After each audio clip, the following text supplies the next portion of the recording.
In this video, we'll talk about ratios. Ratios are a comparison. Say you want to compare apples and oranges, or boys to girls in the classroom. Ratios can be written three different ways. Ratios can be written as a fraction. They can be written using the colon, or as some people like to call it, the clock. And they can be written with the word to.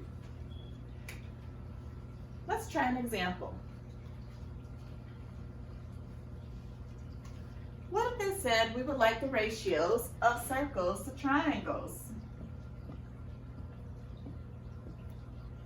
If they want circles to triangles, we have to remember that order is important. If they ask for circles first and they want us to compare two triangles, we need to put the number of circles first. So I have 1, 2, 3, 4 circles, and I have 1, 2, 3 triangles. So my ratio is 4 to 3. If they wanted us to write it all three ways, we would have to write 4 dot dot 3, 4 2 3, and 4 over 3. Those are the three ways to write this ratio. Notice I did not put the triangle number first because they asked for circles first.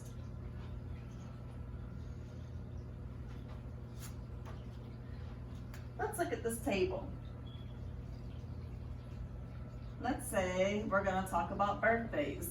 So the month and the number of students that have birthdays in that particular month.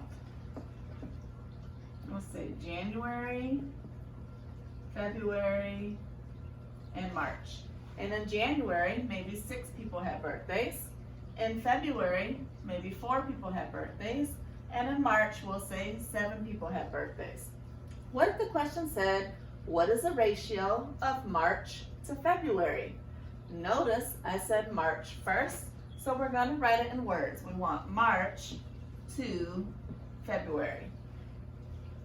It's wise to put your words first so that your numbers go into the correct spot. So now I'm going to use the table. How many students have a birthday in March? We see 7. How many students have a birthday in February? And it says 4. So my ratio is 7 to 4. Again, if they wanted this all three ways, we could write 7 dot dot 4, and we could also write it as a fraction.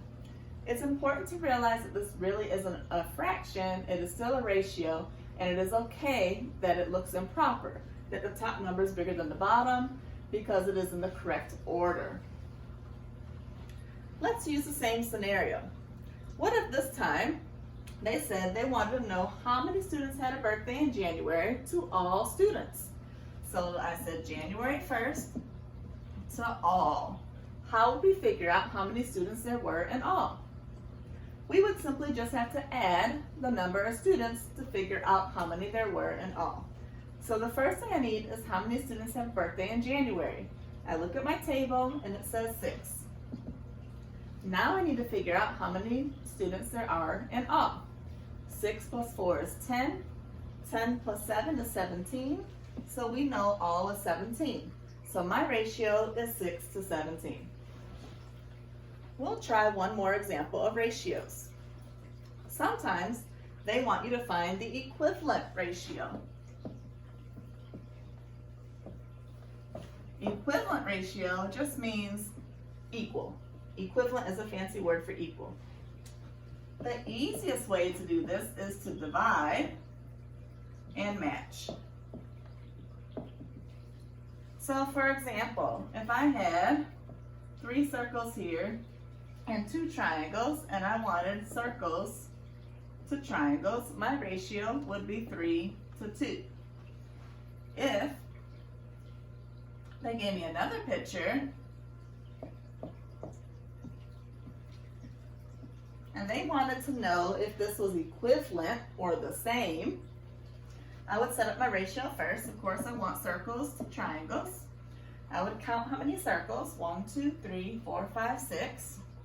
And I would count how many triangles, 1, 2, 3, 4. And I see that the ratio is 6 to 4. So at first glance, I might think that they're two different ratios, 3 to 2 and 6 to 4. However, if I follow this rule right here, divide and match, I will see that 3 divided by 2 equals 1.5, and I will see that 6 divided by 4 equals 1.5.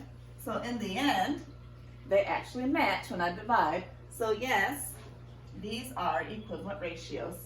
If you'd like to find out more, please subscribe to my YouTube channel. Have a great day.